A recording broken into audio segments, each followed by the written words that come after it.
And we're live. Yeah. What's good, people? It's your boy Icarus Gray. And it's your homeboy WordPlay TJ. And this is the No Rhyme or Reason podcast, where we talk about everything. Everything for no reason at all. And we're live. Yeah. What's good, people? It's your boy Icarus Gray. And it's your homeboy WordPlay TJ. And this is the No Rhyme or Reason podcast, where we talk about everything. I shouldn't have did that. Everything for no reason at all. No reason at all. Welcome back, guys. Sorry for the brain freeze of my co-host there. Yeah. He's over here working on the angles. Yeah, I'm just trying to. I think it was good. Why mother. I'm like, you're talking. Maybe I should just click on the labels, not the thing. It was good while we were kind of working on clips and things of that nature, and I was like, it may be a good idea for me to split the screen and you can see your eyes. That's how my words. That's how my dad talks. I was like, you said words. That is I'm pretty positive. That is how my dad talks. He'll be in the middle of like saying something and he'd be like,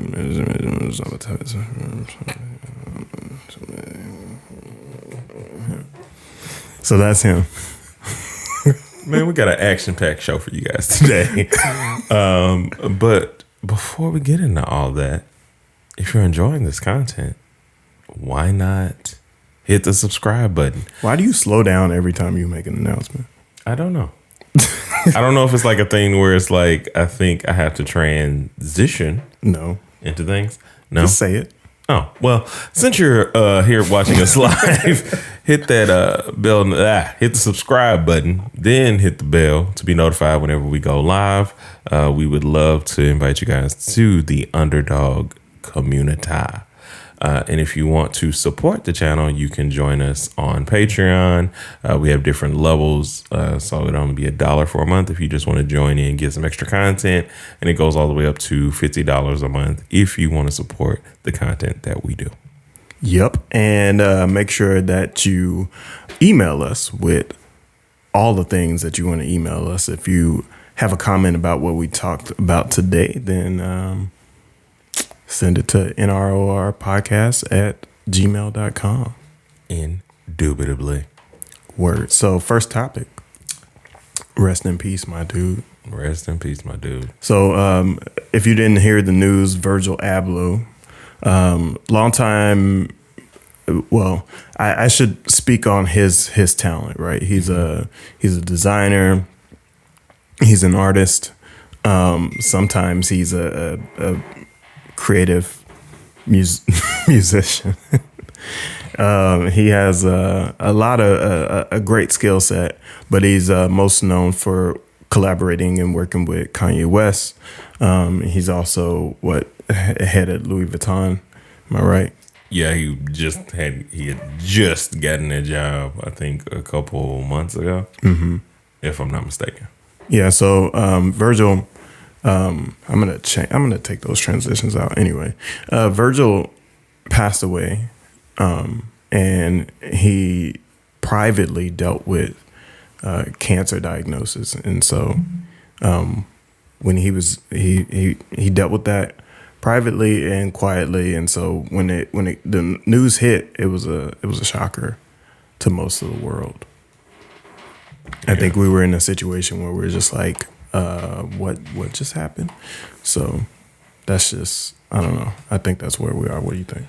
I think this was a Chadwick Boseman kind of situation, because given the information that came out from his death, he'd been dealing with his cancer for a couple of years, I believe is what the report said. And so it's one of those situations where I'm not entitled to know your personal life or what's going on with you or anything like that. It's just, man, like, you don't know what anybody's going through. So just love people that are around you. Give them their roses while you can.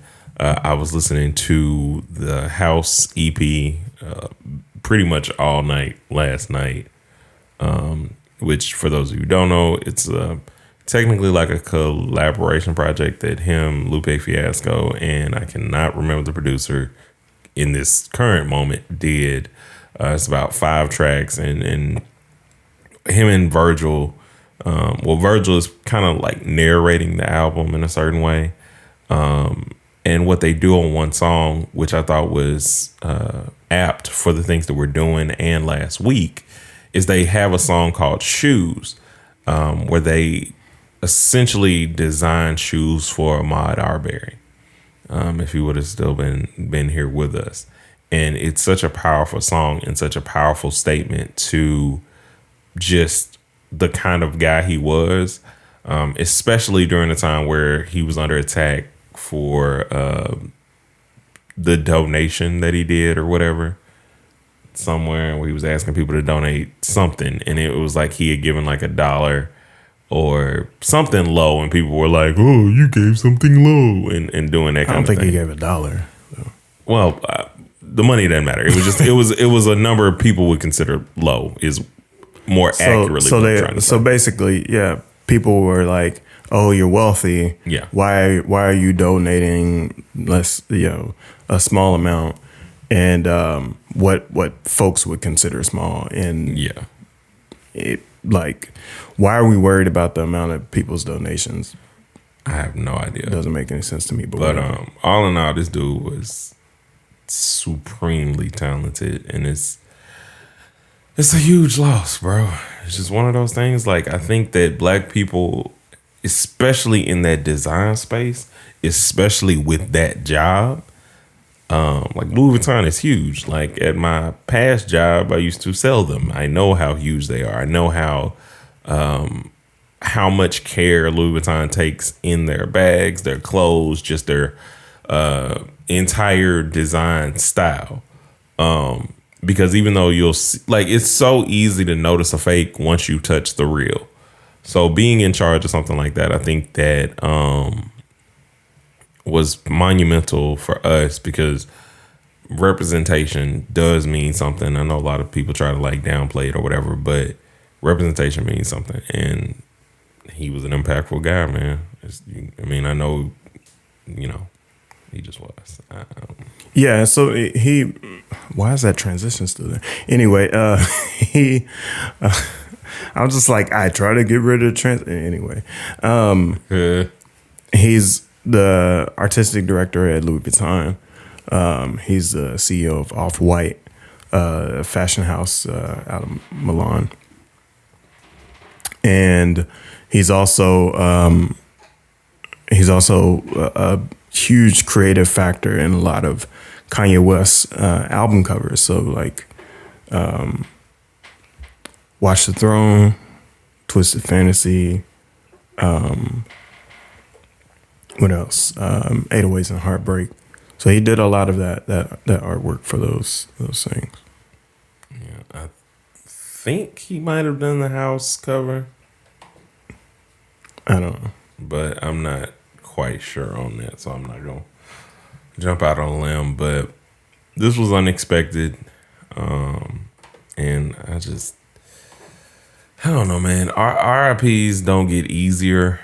I mean, I know a lot of the time the general consensus is kind of just, remember the good times, talk about them or whatever. But when you lose impactful people, it halts a little bit, at least for me.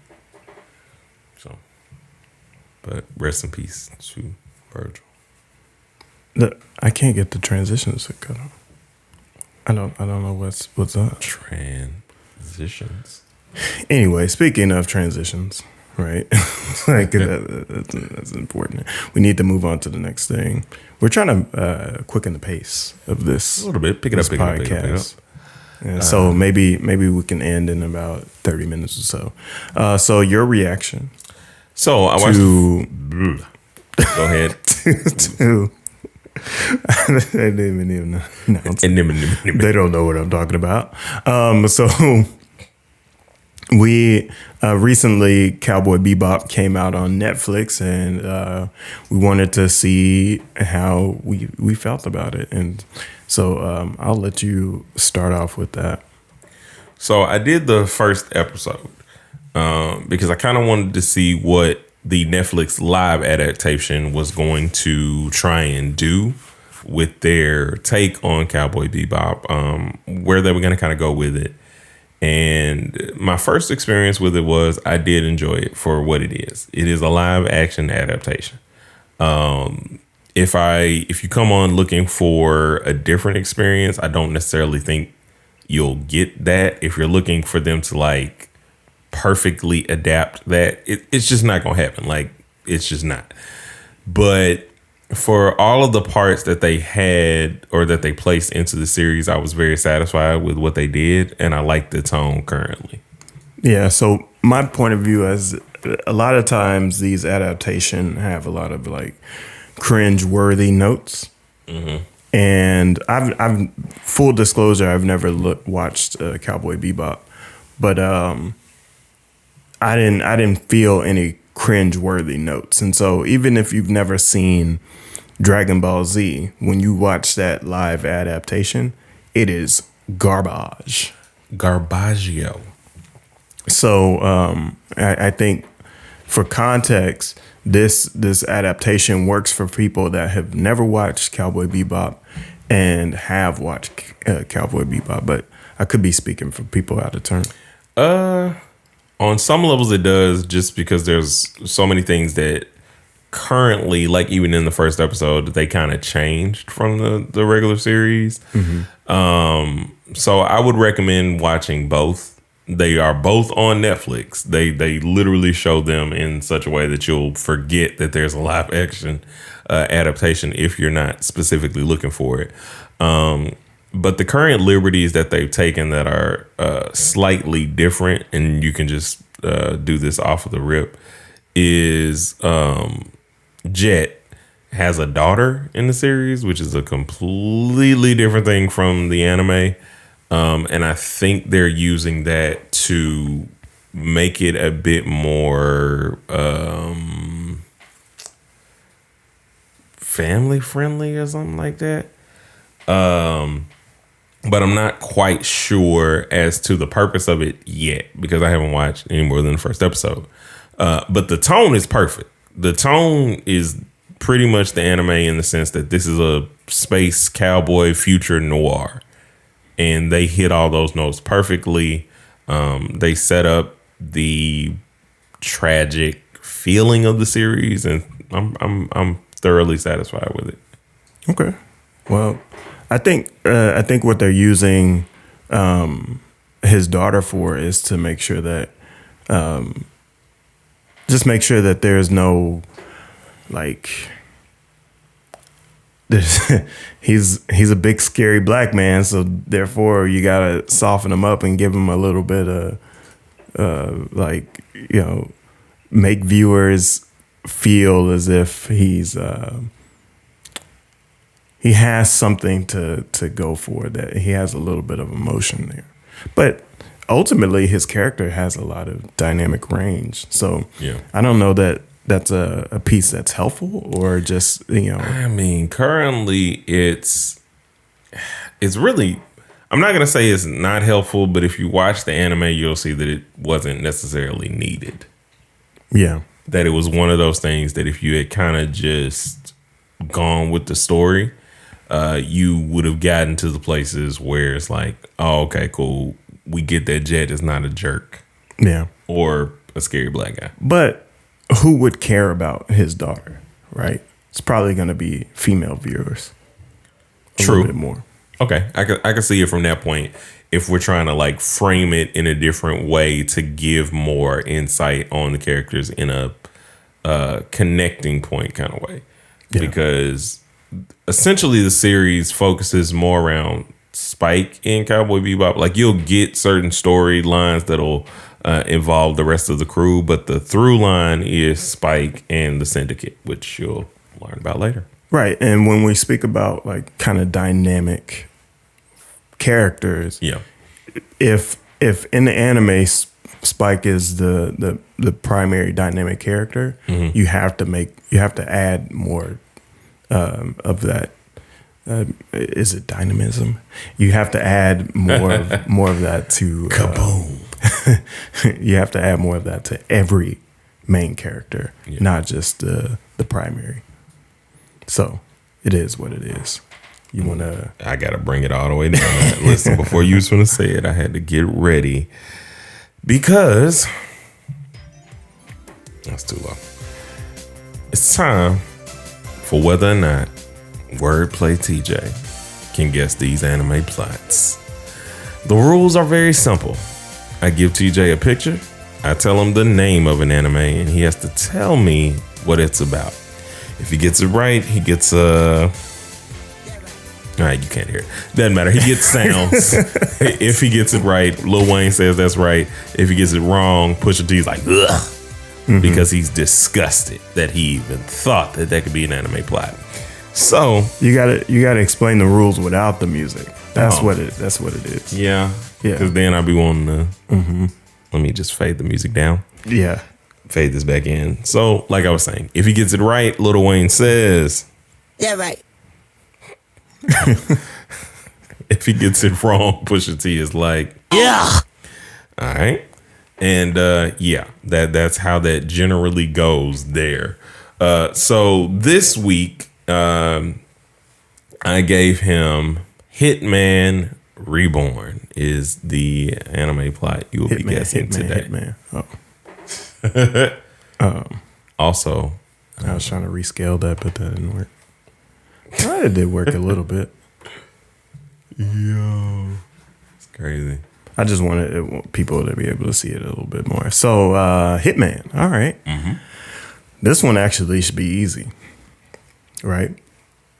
Because what I'm getting here, right, is a crew of folks in black suits. It's called Hitman, so it shouldn't be that too far-fetched. Should not be. All right, so this Hitman crew, right? So what I see is what is it? 7 people and a very short thing down on the ground. So there's 7 people. What is it? 1 chick, 2 chicks. Which one? 2 chicks. Yep. Part of it is cut off, so I couldn't see. So it's 2 chicks and 5 guys. Burgers. Anyway, You can tell how early we do this. He is not. and they're off to get burgers, right? Because they have 5 guys, 5 guys. right? Okay. But there's a disruption in that. They can't get their burgers because they're part of a crime syndicate, a Japanese crime syndicate. And because they can't enjoy their lunch break, they have decided that they're going to rob people, right? They're going to take people out, right? Systematically. I have a small note. All of your anime plots deal with food. Hey, Stealing of pineapples. that's just where I am. Going to 5 guys. They just wanted to. There was another one, and I was just like, God, I can't remember what it was. But anyway, all of them come up with food. But you go back to doing you. Okay, so they're on the way to where they're taking people out systematically because they can't get to their meals. That's it. All right. Yeah. I want to give you credit for saying that they're an organization, but that's about it. So in this one, and I knew this was going to be, this is the reason why I chose it. So basically that guy in the front with the brown hair there, his name is Suna. He is the 10th leader of the Vongola family. He's a mafia boss. Vongola? Sounds like a disease. Got the Vongola. The little baby down there with the hat is actually named Hitman. Interesting. So that's the boss? Well, he's not the boss because the kid with the brown hair is actually the boss. He's the 10th in line boss. But he is the actual assassin. He is the actual hitman. He is stuck in as a baby, and he's training this guy up to be the 10th in line of this mafia family, and everybody else is basically members of his mafia. He accumulates all of these different people, and they go on like this really grand adventure that gets you be like, this is mafia stuff. This is weird. Yeah, is what it will turn out. But it's one of my favorites. I really enjoyed it. I was rewatching it the other day and was like, this will be a perfect. So are you going to talk about it on Gray Area Anime? Of course, on the YouTubes. I'm going to talk about it on Gray Area Anime on the YouTubes. We'll be breaking down a lot of different things over there. So if you want to go and check that out, make sure you go and subscribe to Icarus Gray over on YouTube, or go to twitch.tv/Icarus_Gray if you'd like to see me live. Yeah, word up. So I was pretty much trash on that one. So, that's where we are. I would bring the music back in. But it's worthless. This. It's not worthless. But that was another episode of whether or not WordPlay TJ can guess these anime plots. Yeah, using my voice is way better. Because I can remember my voice. Instead of being like, guys, and all of that. It was not working at all. But that was another episode. Yeah, man. Good luck with that, bruh. I thought you were an actor. I mean, I am. I can't remember exactly things. I mean, but actors, that's their thing, is that they remember exactly things. They're their characters, right? They remember their characters. I mean, I remember my characters. It's just, I don't do TV host very well. I do the voice somewhat well. Well, it's just you. It's just a little bit more like announcery. In this dancery, were you reading? No, announcery. Dancery, Okay. Right. It's a word. It's not a word actually. Mary J. Dance. But it's announcery. Our next topic. This is out of the blue. Holiday gift ideas. Yes, it's that time of year.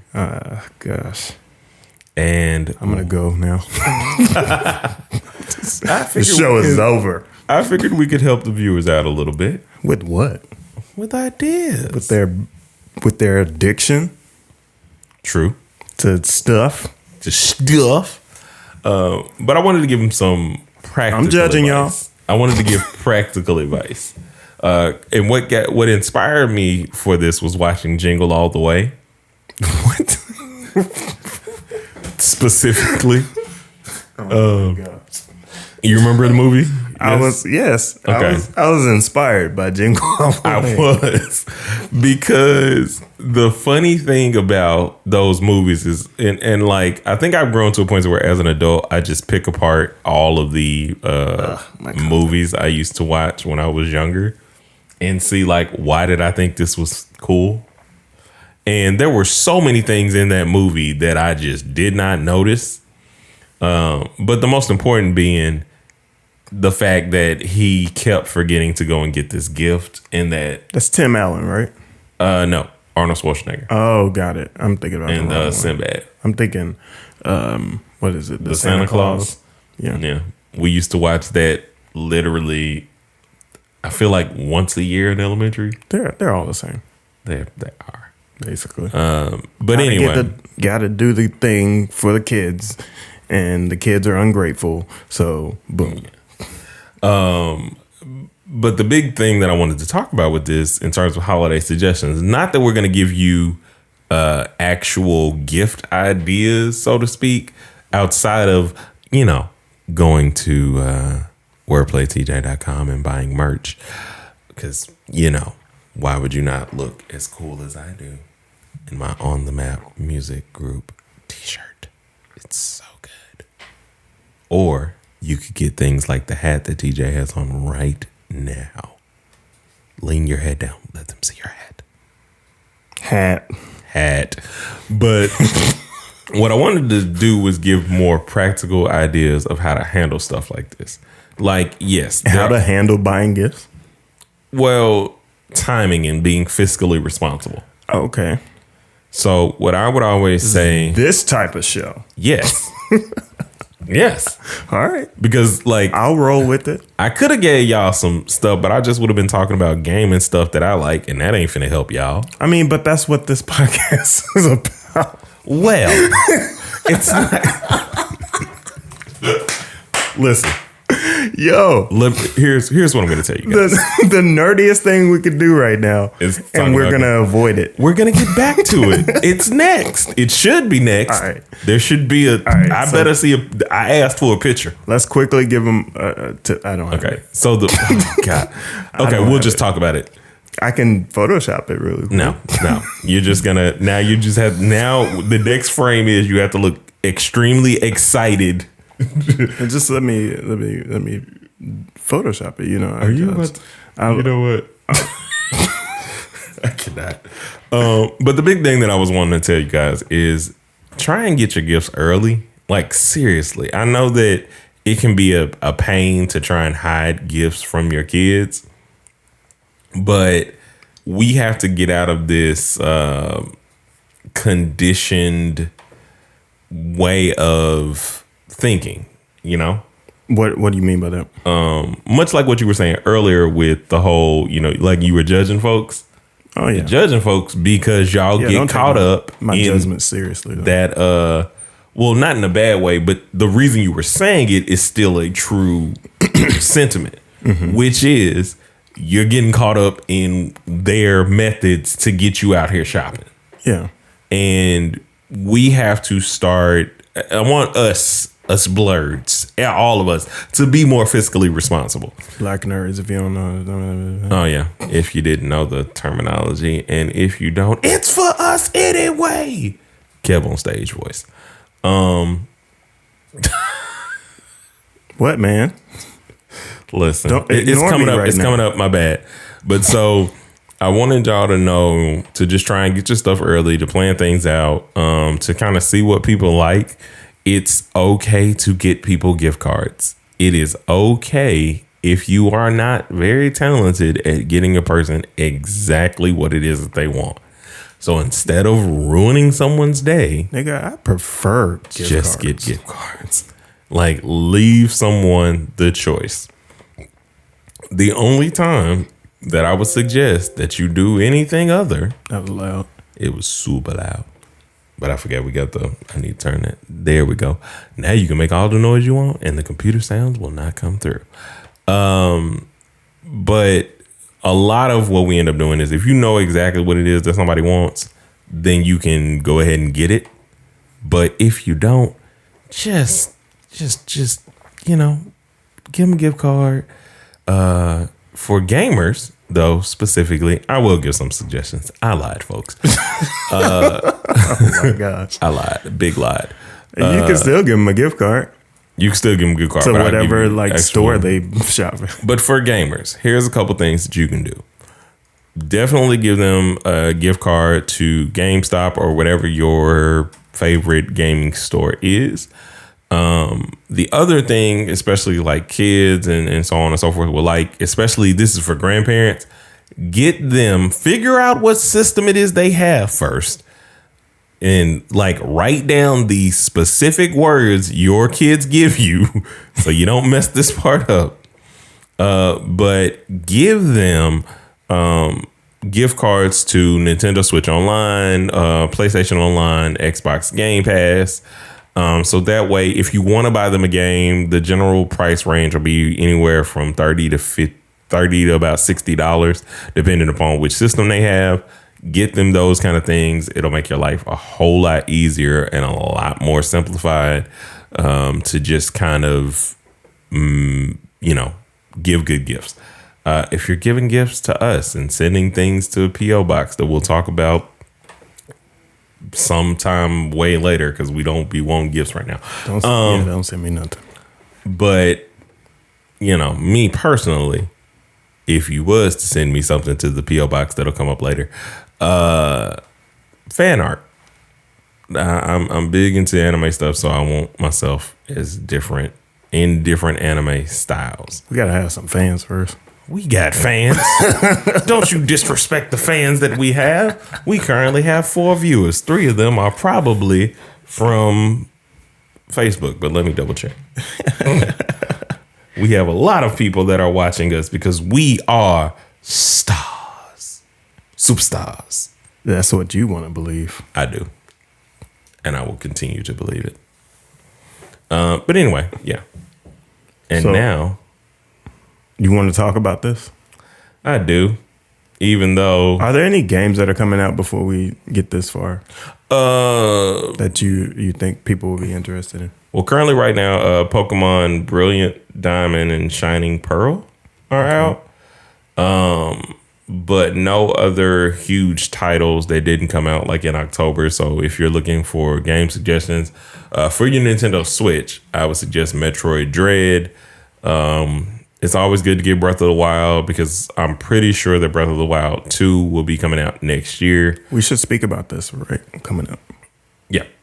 Well, I'll get the next episode I'll have y'all a list of more things because I meant to tell y'all we're gonna get way more blurty on this here podcast. Maybe one day. No, I was kidding. Yeah, we'll definitely do that. It's just we're kind of experimenting with a lot of things in the background, having a lot of producer talk and making sure that we're able to like serve the audience that are listening to us. We don't want to change things up too much because people are downloading and listening and keeping us afloat. At the same time, we just we want to make sure that we hit on the content that we guaranteed from the beginning, right? So Yep. that was it. The transition is so. Speaking of Nintendo Switches, Wordplay TJ finally got one. I'm focused, man. Wait a minute. That sound effect is not appropriate. Is it not? No, because if I'm playing it, I'm no longer actually focused. I'm just like unfocused. No. For- You will not do that. I'll to tell me. you why. Okay. Because I've been playing Breath of the Wild for a few days now, and I've lost track of literally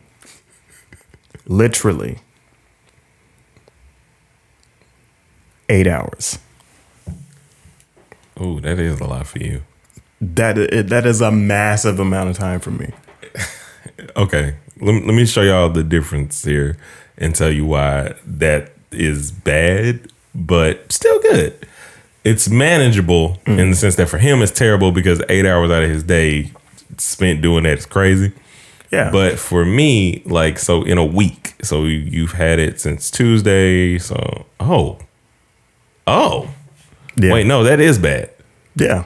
I just not realized, like, because you what have to I'm break saying. down gaming hours in like session time. Yeah. And like 8 hours, because I was so on November, my wife bought me this new game, Bravely Default 2, really cool game. And I played that game for like, I still need to play, like I've stopped because I haven't touched my Switch in a while, which is funny. Since you got yours, I have not touched mine. Mm-hmm. And I was at 27 hours between still streaming and doing all the stuff that I was doing the podcast, 27 like within a week. Yeah. And Now I see why your episode's not out. yeah, that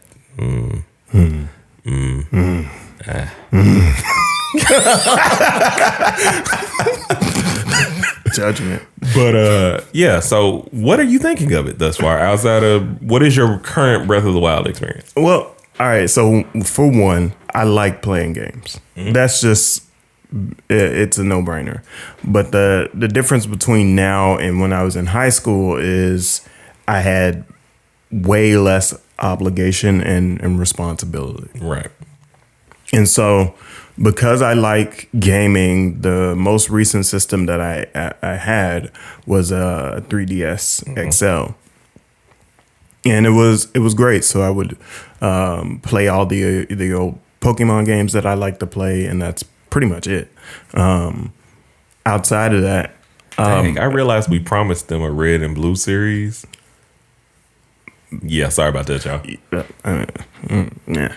Anyway, we were supposed to play it back and forth and then talk about it. Yeah. Oh, okay. Yeah. We would. And we were like going battle and some other stuff. We can talk about that later. But anyway, so I hadn't had a system in a long time, and this is the first system that has been purchased in several years. The last system outside of the 3DS that we've owned, I believe that was actually mine, was a Nintendo 64. Yeah. And I've been trying to get you back into this for a while, though I think you had your 3DS before I got mine. I had it. I can't remember when I got it, but I got it around as a birthday gift to myself. So. Yeah. No, we probably got them around the same time. But anyway, it's not important. So I have a big question. Mm-hmm. How did you feel as you were leaving the hyperbolic time chamber is what I'm going to call it, because I can't think of the actual name of it. Because there's a point in Breath of the Wild that is just breathtaking for most players, and I want to know if you know what I'm talking about, for one, and two, kind of like how you're feeling with your current experience with it. My experience is mixed. So, I had the normal kind of acclimation to my dexterity, though, is different because there's just way more buttons to memorize and way more controls to activate. There's also way more stuff to do. There's a time factor, right? It switches from day to night. There's the missions and killing things that I had. Like, I'm trying to do this without a guide. Yeah. And I've watched people play it, and I still don't remember what I watched. Oh no. So, like I'm trying to work through this in a real way and actually solve problems on my own. I cheated the other day. The Guardians that like have the eyeballs that track you and the laser thing. Yeah. I just couldn't I couldn't figure out how to kill them. Oh, well, I mean, that's and then I learned how to parry. So there's that. And Trinera was sitting with me all these hours, so she also wasted her life watching me play this.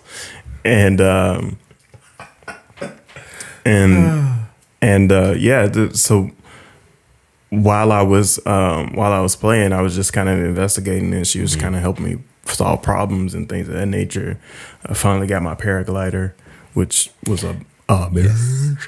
And I figured out where to pin all that stuff. I learned how to like cook peppers so I could last through the code zone and everything. And so, so you're still I fell off the cliff like 30 times. I understand that the map will hate on you by showing where you died.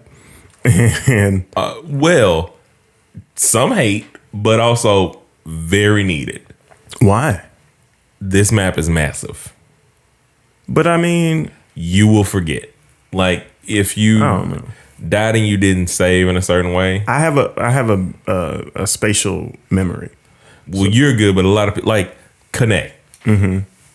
The other day was playing Breath of the Wild. She died, and it was just like, where? And, she's one of the people that I like. She's so immersed in the game that game design. I've told her, I was like, and she got mad at me, but I'm like, game designers would be pissed because there are things that are in place that she's are like squirrel, go this way. Not even like squirrel. She's literally, and it's super focused. Like it's like tunnel vision. Oh, she focuses on the mission. Yeah, like on whatever it is she's doing. So it's like there will be things that are like guiding you or helping you. Because I remember having a conversation with her like, well, have you gotten here yet? And she's like, well, what are you talking about? I can't even, I don't have my memories. And I was like, wait, you didn't And then I realized she wasn't even in the town she was supposed to be in, and some other things. Oh, so she's not following her own the guided missions. She's not following the game's missions. She's just creating missions for herself. She's following the game's missions, but in the same way, she's creating missions for herself. She's thinking about different things. Like if an enemy or somebody comes around, she'll be uber focused on that. And it's kind of like, Well, what's wrong with that? nothing. Oh, Nothing's wrong with it. I'm just saying, like, because I've played games for so long, there's a thing in games where game design is prevalent. Like games will lead you to where you need to be. Mm-hmm. You know, you can follow paths. You can see like, okay, I'm supposed to go here. Obviously, if I talk to this person, the mission objective or whatever wouldn't be that far, or whatever the case may be. There's all these things that they do. And I told her this other day, I was like, there's nothing wrong with how you play. It's just so different from how I play.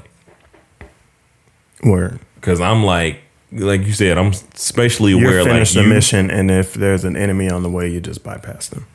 I'll take them out, but I'm not getting distracted. Like it has a purpose if I'm going over. Oh, so you're not getting distracted. You don't kill the enemies and then say, cook some rice. Right. Or whatever. I'm not like the person who will make like a 10-story list of like, I got distracted. Ooh, a squirrel. Ooh, what does this do? Ooh, what does this do? Like, I'm going to go through whatever tutorial stuff. Mm-hmm. And I'm the better example is I'm the RPG guy, role-playing game, who will do all of the side quests. And will probably be over leveled by the time I'm like progressing because I'm doing everything. But she's doing stuff, but it's not important level up stuff. No, it's not formulaic stuff. It's kind of like I said, it's very centralized to where she is and what it is that she's doing, which is a different style of play. And like I said, it's just something that is different from me because I'm like, you know, it didn't take me that long to get off the plateau, but that's mostly because like I had seen people play and I inherently remember stuff. It's half of the reason why before I ever got Mario Kart 8, why I was never terrible at it. Because I had watched so many people play. Like I would go on Twitch and watch people play and all that other stuff. So I am glad that you're enjoying it though. Yeah. Outside of like wasting all of my life, it's fun. I'm glad that I never enticed you into playing Pokemon Unite. Well, I'm pretty sure at 80 years old, I will regret these hours spent. And that's what it is. Let's go ahead and end this because we went on a quick tangent. We did. We did better than we normally do. So I'll give us credit for that. And I'll give you guys credit. And thank you for listening and watching. Please subscribe if you have not already. Hit the like button and hit that bell so you can get notified every time that we go live. And since you're here, why don't you just watch another video? Watch one of these music advice videos or, another episode of the podcast because we got a lot of those. So watch those. You're here anyway. You weren't just going to leave us and not watch something else. That'd be rude. Watch something else. I don't even know why I put that slide up. In that particular way? It's just not necessary. not here. Not in that way. It has to be like the whole Garrett. screen. Garrett, you know what to do. You know what to do, and you guys know what to do. Come back next week. We'll see you next time. Peace.